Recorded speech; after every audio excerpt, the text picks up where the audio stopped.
musidɓe wonɓe darde men ka télévision Jama TV ara oɗo accident ko Keita ɗo waɗi fewdo ka kaɓe innata ɗo Keita Star donc ara noon fuulon noon très grave ara ɓe soñji moƴƴa ha joni taw kadi mais ronko heɓude auto kaɓe wawete naɓede regardez embouteillage on ko 2 fois woni yaade ɗo donc ɗum ɗo wa voilà numéro ambulance attendez on va voir regardez la foule la famille. Ici c'est Keita, c'est grave même, il souffre très grave, il y a même eu des décès, le chauffeur, je ne sais pas s'il n'est pas mort car au munchi ke moƴƴa rer jongo wawi muncade moƴƴa fondo meɗen Keita ka station Star ɗo hare noon accident on woni très grave la famille. J'ai appelé le docteur m'a dit qu'il envoie l'ambulance no heɓi probléme moƴƴa kamɓe yimɓe nanga waɗuɓe ɓen accident on haray noon mi sikki ko chauffeur jo woni ko ɓe yaltindo actuellement meɗen ɗo ɗo c'est très grave et c'est très tandi jama on foppino maapi woɓɓe no wulla vraiment ça souffre chauffeur jo haray kanko woni ko munci moƴƴa la famille komi yirguitan nen ko on ne peut pas faire ça en image mais vous voyez nous sommes à la Keita, à la station Star. Donc l'accident ici actuellement c'est 2 voies qu'on a fait de là on tolento donc aray fondo meden ka Keita do chauffeur jon do aray ne wawalta intervenir be tawa ben accident on do mais nous sommes là toujours voilà je pense que benadimo do ha joni do men e bali auto mi noddi ambulance on mais ambulance on be winen be arde après quelques minutes kadi min wawa noddugo.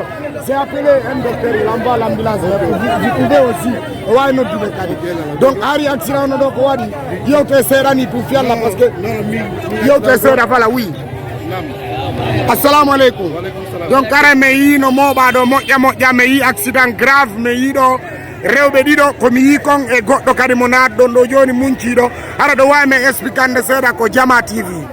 Waleykum salam min ko Mamadou Wadim Balde biyete nam min ka ko hono lawol mon non nam yari mi tawi ɗum ɗo nam da fayda président ko holno feƴƴi way mais ɗum ɗo waɗi ɗum ɗo ko mi yiɗo ko way no huɗɗini toi way ɓay ɗo ni men tanti fiyande ko ambulance ko mais wawala hende gol way ɓay mi yiide autorité ɓe ko fiye ɓe wallu kamɓe kadi wawala hende gol ɗo wawala hende gol ambulance jama on wali ɓen walluɓe hen ɗum ɗo gonto waɗi ni ɗo ko Keita waɗi Keita ɗo ko Keita marché ko sabu on nu waɗ ɗum ɗo accident ɗo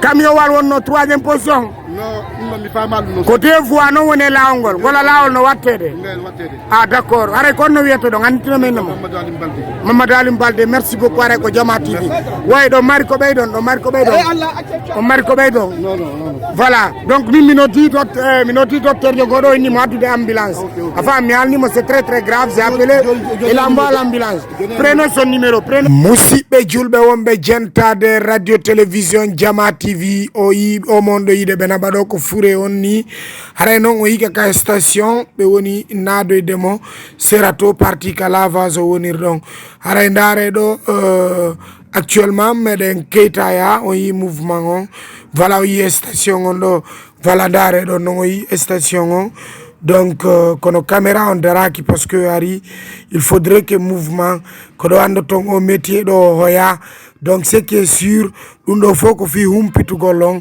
ko woni feƴƴude kon haray noon ndaare ɗo waton hawju on wawa yi'ugol kañum fure on kañum feƴƴi ɗon foppo hino wulla hino linta ndaare ɗo anday radio télévision Jama TV ko fi moɗon min wonan ɗo Guinée Conakry actualité du jour Keita Kagbele on vous montre de plus. La situation est très tendue, ça fait plus de 20 minutes on est là, on n'a pas eu l'ambulance, donc c'est grave ici là, c'est grave, tellement grave no hulbini. Ça fait plus de 20 minutes on n'a pas eu l'ambulance, on a appelé l'ambulance jusqu'à présent on n'a pas eu l'ambulance. Donc ce qui est sûr, c'est très grave la famille. Attendez, je vais vous montrer la voiture, voilà, qui est en accident. Donc vous allez comprendre, regardez comment ça se passe. Donc, what est de faire là, il y a un grand accident ici. Voilà, vous avez vu comment ça se passe. Donc ici, vous avez vu la famille, vous avez vu comment l'action se passe ici. On a attendu plus de 30 minutes, on n'a pas eu ambulance. Jusqu'à présent, on n'a pas eu l'ambulance. Donc on n'a pas eu l'ambulance. Il y a quoi? C'est ça de faire la discussion.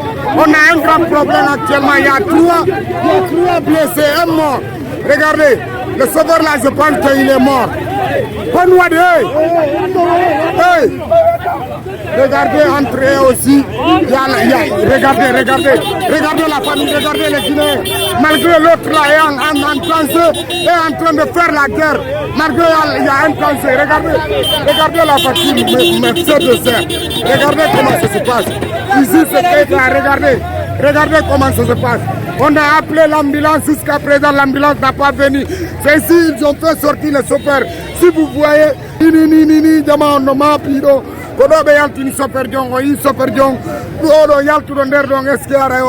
regardez comment ça se passe.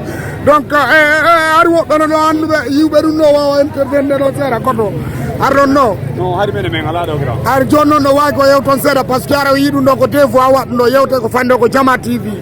Hare do tuzu Naam. Ni moja muradi. Naam.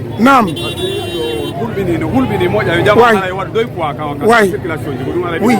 Hare no. Oui, hare on do dum do no yirro do ni est ce que hare wona sabu ko lawngo watta ko ndoko ngenya. Ko lawngo watta ko hare ala ngadi watta. Lawngo do wattede. D'accord. Wala ambutation iwa few accident hare wa wata wadde mais dum no hare Jama yolam go wali do ko quatrième accident mo me waddo reportage on ni quatrième accident gila do fudda. Way. Donc on no ngara jon ko num torto don gouvernement annitino me inde mon de. To hare me tori gouvernement hare be watta yila murado mo jaay ko boni ko be watta Jama o mata tay dia tanjiro ko laani woni mo ja. D'accord. Hare ko no men tori hare ko Mamadou Aliou Diallo. Merci beaucoup. Donc Marco Bay don non. Tenez. Jabe micro. Naam. Why?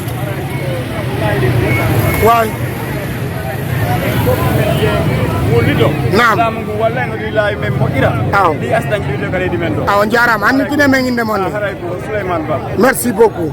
Ça c'est tellement grave hare yi famille auto angal ko ngaloto allo ko do be rewbe be yido nda mi hollali on photo mabbe on parce que ko be en danger donc sukan kadi ko do wawi yaltugol donc c'est tellement grave la famille are fop no mapi do fewndo donc are no ndare da jon si bebi ambulance parce que ari no di ambulance mais ambulance songo wawali arugol taw donc attendez-moi je vais voir attendez.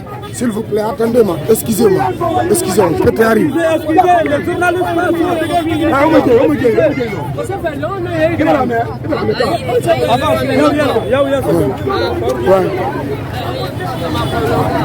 Kono intervene wolo moja kwa.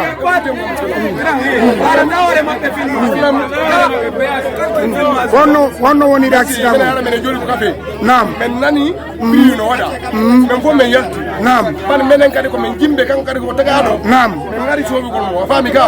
Ko fitu ndo andi men do. Naam. Men tayi goddo no maayi su fekki. Ay. Kono debbo ko no wodi on no kan sonji yiyana no wadde ko de redu mako bannu nu fo. Merci bannu ko no. Naam. Don on no tellement souffri. On est obligé de évacuer celle-là. Naam. On yela tan. On yela. Bay fu sala ko be rew be baka. Naam. Anda o anda ta o non kati. Atia safar be be ya. Naam. ko no arde ko witte ko no Bernard. Naam. Way. C'était ça. Naam. Ko kandero to sortu do mo nder to. Répétez la balle autorité. Autorité be ke diso sama do. Naam. Fi ma arde ko sare ga. Naam. Fami. Man menen. Vraiment. Combien d'accidents on ni do kila ngo fuda. Ouais. Aujourd'hui ça a été passé devant moi. Ouais. Ouais, non. Ouais, moi ça fait 4 fois j'ai fait reportage ici à cause de l'accident. Ça fait même pas une semaine là-bas aussi un motard. D'accord. Merci beaucoup frère. Rappelez-nous votre nom s'il vous plaît. Je réponds au nom de Mara Abouakar. Mamadou Mara Abouakar. Merci beaucoup. Voilà, donc Marco Bay don non.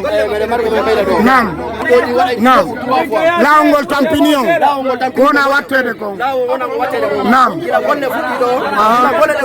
Naam. Mais on a reçu plus de 4 morts. Naam. 4 morts. 4 morts déjà que la Ko bedo woni 4e mort. 4e mort. Naam. Wala wala kala wala. Naam. Ara autorité wonno me hore non. Awa. Hande do déjà no wani fure no wani. Naam. Debbo no blessi. Yaare téléphone mabbe. Kande makko naati. Naam. Naam. Onno da baba kala Naam. ino be do wali awa naam o yaali ɗum a permis on o ndaari ka ɗum on dow allahu akbar naam way naam toliyeɓe soppuɓe ɓe gotonno ɗo awa joni ɗo wawi ɓe hollude ɗo wawi ɓe hollude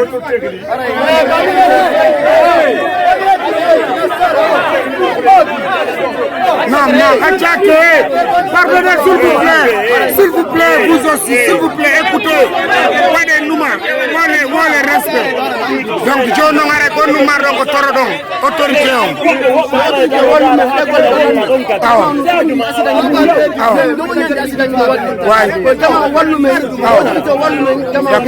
D'accord, merci beaucoup. Non.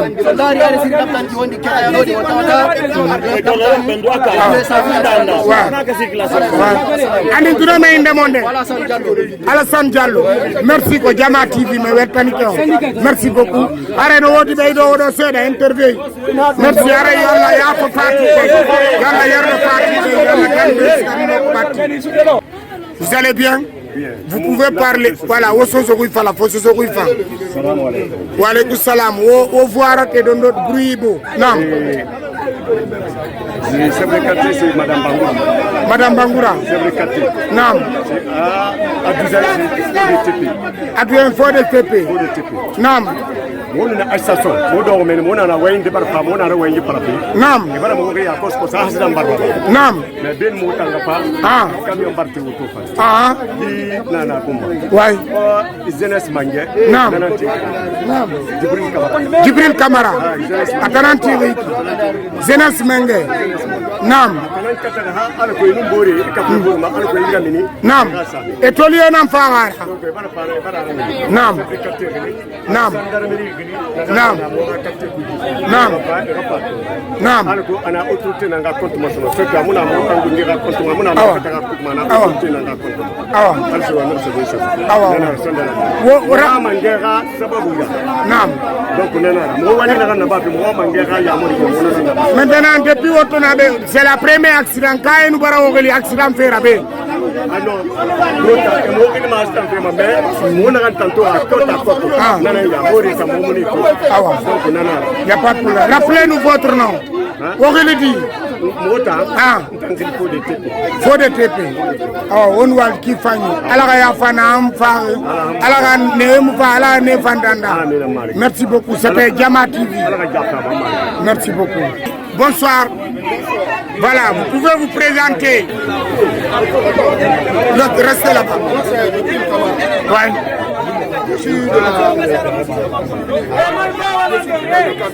non donc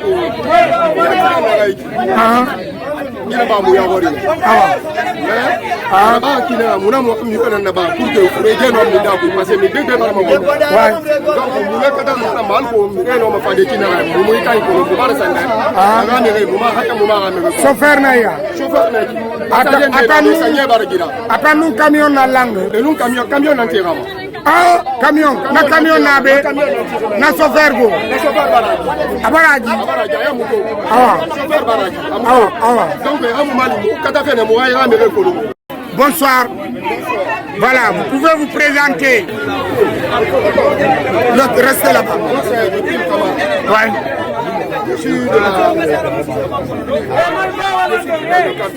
non donc ah ba mu ya wori ba kina muna mo mi kana na ba pour que fure je no mi da ko parce que mi de ba mo ouais donc mu le kada na mal ko mi no ma fa de kina mu mu kai ko ko bara sanda ga mi re mu ma haka mu ma ga mi chauffeur na ya atanu camion na langue de nun camion na tira Ah, camion, na camion na be, na chauffeur go. Abaraji. Ah. Ah. Donc, à mon mari, quand on fait le moyen, on me reconnue. Ah. Comme il n'a pas encore là. 288 000. 288 000. Ah.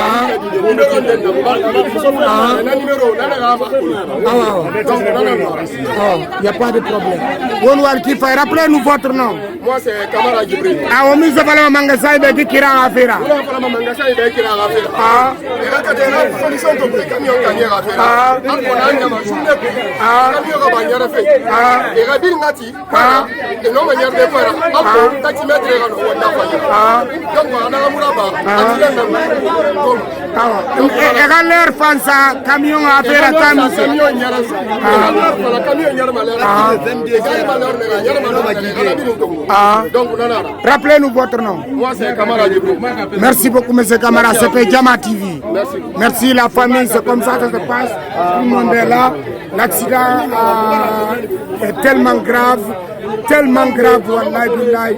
Il y a eu un cas de mort. Il y a eu beaucoup de blessures. Donc, c'est comme ça que ça se passe ici. Voilà, vous avez vu là où la personne est couchée. Donc, ici, les gens sont là. C'est tellement grave. C'est tellement grave. Voilà, arrêtez. Moussipé. Rundo mengarno humpitugol on fendo saydo hande ko no woni ko fetti keta ya do Allah hinno ya fo fetti bebe danda dum do luttude be donc aray dum do ko ni woni fetti be do aray ko no yidon do ni wala ino fure on kawali do be yaltinan taw yeso on ko aray ko fure woni ko yidon do aray no yurmi ya fetti yo Allah hinno be ya fo